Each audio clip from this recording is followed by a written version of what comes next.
At our 20th anniversary party, my husband announced he was cheating with my best friend and wanted a divorce. I just smiled, handed him an envelope, and walked out. Inside were statements showing the $8 million fortune I'd secretly built that he'd never see a penny of. When he opened it, his face turned white as our guests gasped. You never realize how satisfying silence can be until you've created it yourself.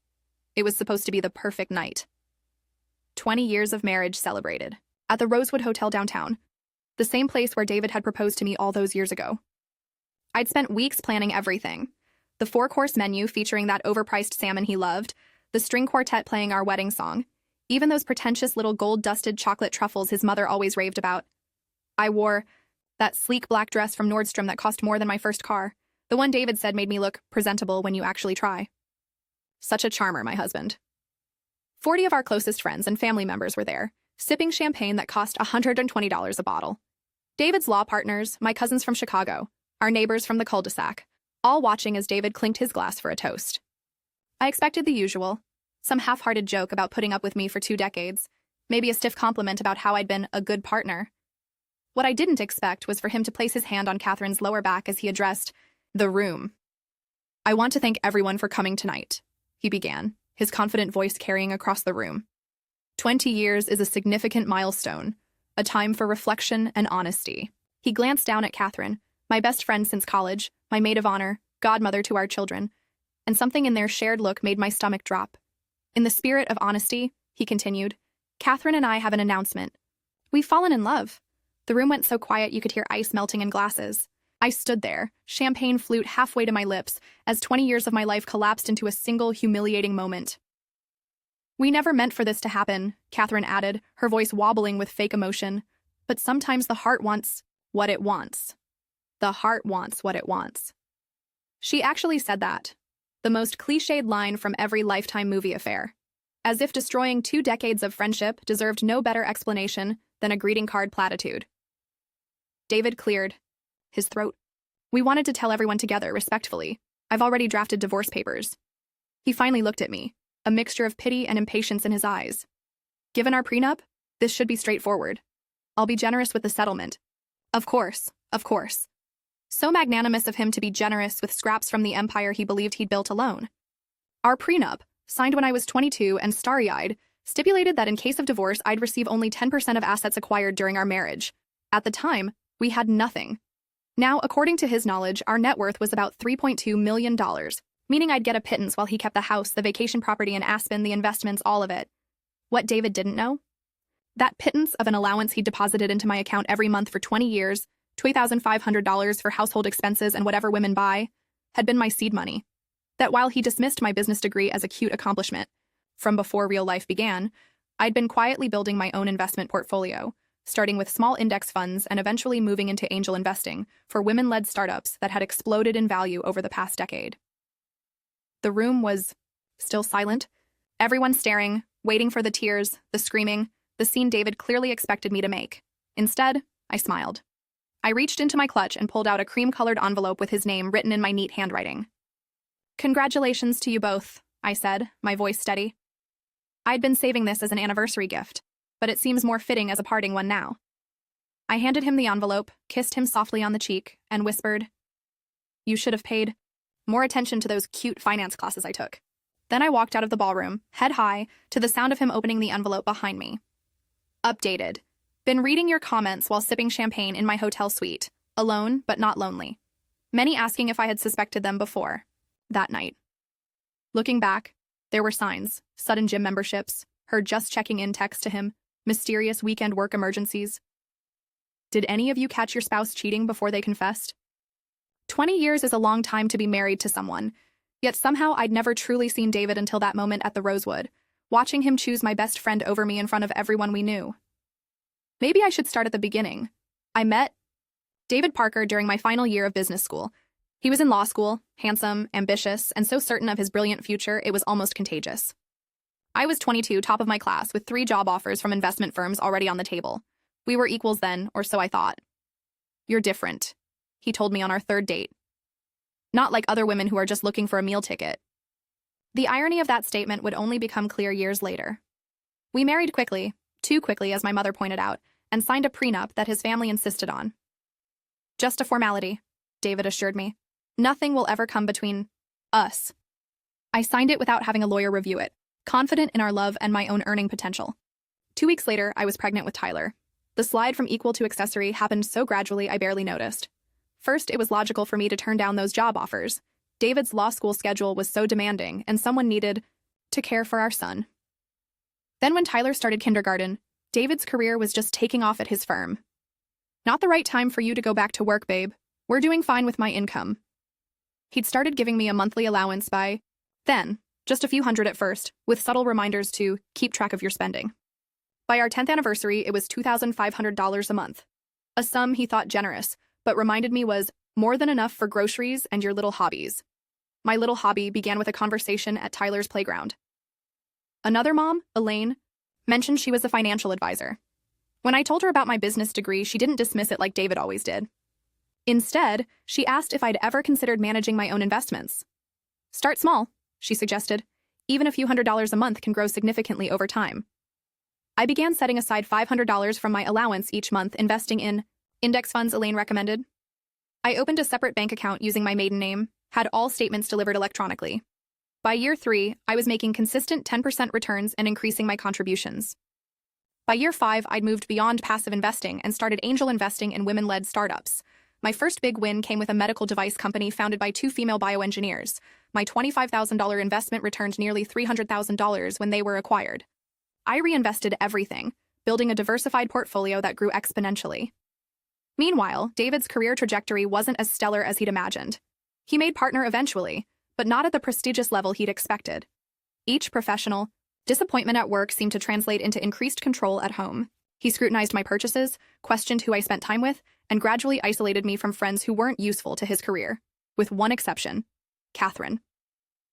My college roommate, the woman who held my hand through childbirth when David was stuck in court, the friend who helped plan every birthday party for Tyler while David was always just running late. She was the only friend he approved of, mainly because her husband James was a potential client. The 4 of us had dinner together monthly for years. Looking back, I wonder how long they'd been laughing at me across those restaurant tables. As the years passed, Catherine started dropping hints about David needing a supportive partner who understood the pressures he faced. She subtly criticized my appearance. Have you considered Botox? David works with so many glamorous women. My homemaking. Men need a peaceful house, not all these crafty projects you do. Even my parenting. Tyler needs discipline, not coddling. David agrees with me. I ignored the red flags because I was focused on my secret, watching my personal net worth cross $1 million, then $3 million, eventually reaching $8 million by our 20th anniversary. All while David thought I was just a housewife who occasionally sold crafts on Etsy for pin money. My portfolio had outperformed his 401k by nearly 300%, and he had no idea. I'd established trusts for Tyler's education, bought a small apartment, building through an LLC in my maiden name, and even purchased a beach house in North Carolina that I told David I was house-sitting for a friend whenever I needed to get away. The beach house was where I planned to start my next chapter once Tyler left for college next year. I'd been planning a graceful exit from my marriage for nearly 5 years. I just didn't expect David to expedite the timeline with his ballroom confession. The final piece fell into place 3 months before our anniversary when I met with Diane Torres, reportedly the most ruthless divorce attorney in the state. Just considering my options, I told her, paying her retainer in cash. She reviewed all my documentation and actually smiled, when she saw the prenup. This specifies assets acquired during marriage, she noted. But since your husband has no knowledge of these accounts, no access, and you've maintained them exclusively with funds he gifted to you with no stipulated purpose, well, let's just say he'll have a very difficult time claiming any portion of them. On the night of our anniversary, the statements in that envelope showed my complete financial portfolio alongside Diane's business card. The message was clear. I don't need your generosity, and I'm more than prepared for what comes next. So when David announced his affair and upcoming divorce to our guests, he thought he was destroying me. He had no idea he was actually setting me free. As I walked out of the ballroom that night, I heard the first shocked gasp as David presumably reached the bottom line figure on my financial statements. The sweet sound of consequences arriving precisely on schedule. Updated. Many of you asking if I made copies of everything in the envelope. Absolutely. Every statement, every transaction record, all backed up in triplicate and stored in multiple secure locations. I learned from watching David underestimate too many opponents. Also wondering, would you have stayed for the aftermath or walked out like I did? I spent that night in the presidential suite of the Four Seasons, 15 blocks from the Rosewood, where my marriage had publicly imploded. The hotel staff didn't blink when I checked in at 8:30 p.m. in a cocktail dress with no luggage. Just one night, I explained, sliding over my personal credit card, one David knew nothing about, linked to an account he'd never see. While soaking in a bubble bath with an obscenely expensive bottle of champagne, my phone exploded with notifications. Texts from shocked party guests, voicemails from my mother-in-law, alternating between sobbing and threatening. 6 missed calls from Catherine and twice that many from David. I silenced them all and ordered chocolate lava cake from room service, something David always called unnecessarily indulgent. The only call I answered was from Tyler, away at his freshman year of college. "Mom, what's happening? Dad's called me 4 times, but he's not making any sense." I kept my voice steady. "Your father and Catherine announced they're in a relationship. He's filing for divorce." Tyler's silence spoke volumes before he finally said, "What the actual fuck? With Aunt Catherine? Is this for real?" "I'm afraid so, honey. Where are you? Are you okay?" I smiled at his concern. "I'm at a hotel tonight, but I'll be fine. This isn't how I wanted you to find out, but..." "Find out what?" "That your parents are separating, of course." "No, I mean, Dad keeps saying something about you having millions of dollars. He sounds crazy." I laughed despite everything. "Not crazy, just surprised. We'll talk about it tomorrow when things are calmer, okay?" After we hung up, I forwarded Diane all the voice messages from David and Catherine, adding them to what she called our behavior documentation. Then I turned off my phone completely and slept better than I had in years.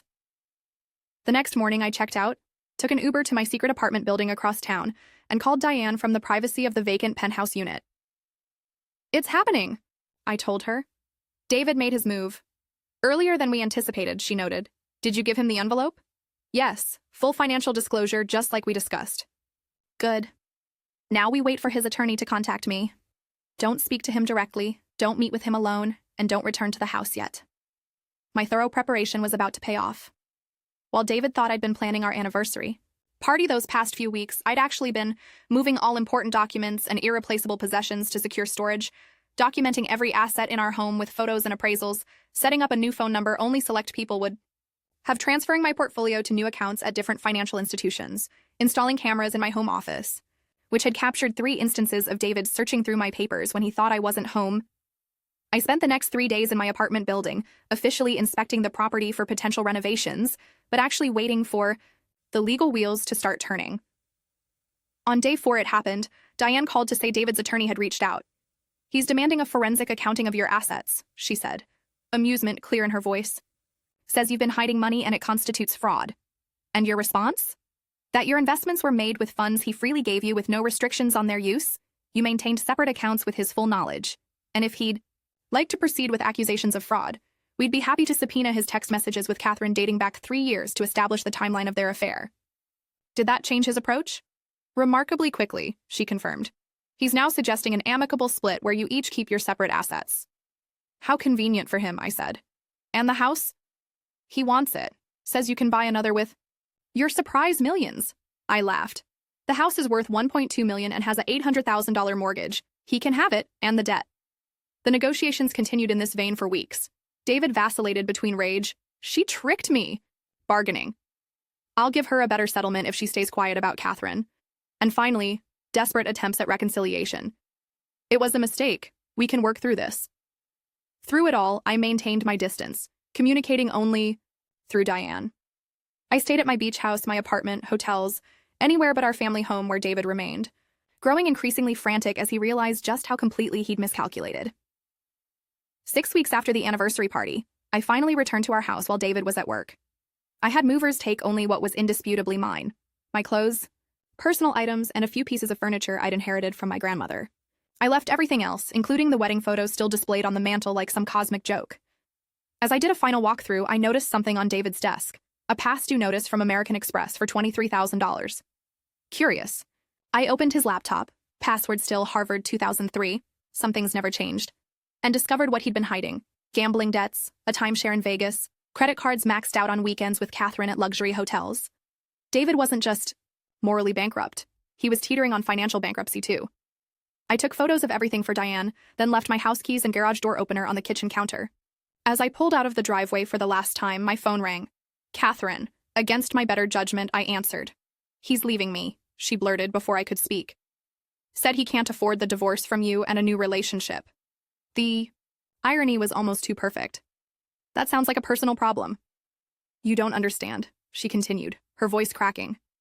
James found out and kicked me out. I have nowhere to go. Have you tried the Rosewood? I hear they set a lovely anniversary dinner. Please, she whispered. 20 years of friendship has to count for something. I pulled over, suddenly needing to focus fully on this conversation. You're right. 20 years does count for something. It means I know exactly who you are now, Catherine. It means I won't waste another minute on someone who could smile to my face while sleeping with my husband. I hung up and blocked her number, then continued driving toward my beach house and the future I'd been quietly building for years. The divorce was finalized 4 months later. In the end, David kept the house and its mortgage, his struggling investment accounts, and his secret debt. I kept my $8 million portfolio, my properties, and my dignity. The prenup he'd been so smug about never even came into play. Everything I had built was legally separate from our marital assets. 2 months after the divorce, David's law firm announced downsizing. He wasn't let go immediately, but his position was reduced along with his salary. According to Tyler, who still spoke to his father occasionally, David had to sell the house at a loss and move to a one-bedroom apartment. Catherine had apparently moved to Phoenix to live with her sister. As for me, I moved permanently to my beach house, launched a financial literacy program for women called Hidden Assets, and started accepting clients for personal investment coaching. My story, carefully anonymized but powerfully told, became the cornerstone of my marketing. Financial independence isn't just about money, I would tell my clients. It's about having options when life doesn't go according to plan. My first workshop filled up within hours of being announced. Among the attendees was a nervous woman named Jessica who approached me after class. My boyfriend suggested I come, she explained. He said his ex-wife did something similar and it changed her life. Oh? What's your boyfriend's name? I asked, though I already suspected the answer. David? David Parker. Do you know him? I smiled, thinking about how perfectly the universe delivers justice sometimes. We've met, I said, handing her my card. Let's schedule you for a private consultation. I have a feeling you're going to need it. Updated, thank you all for the overwhelming support in the comments. Many asking about Tyler. He's thriving in college and handling everything remarkably well.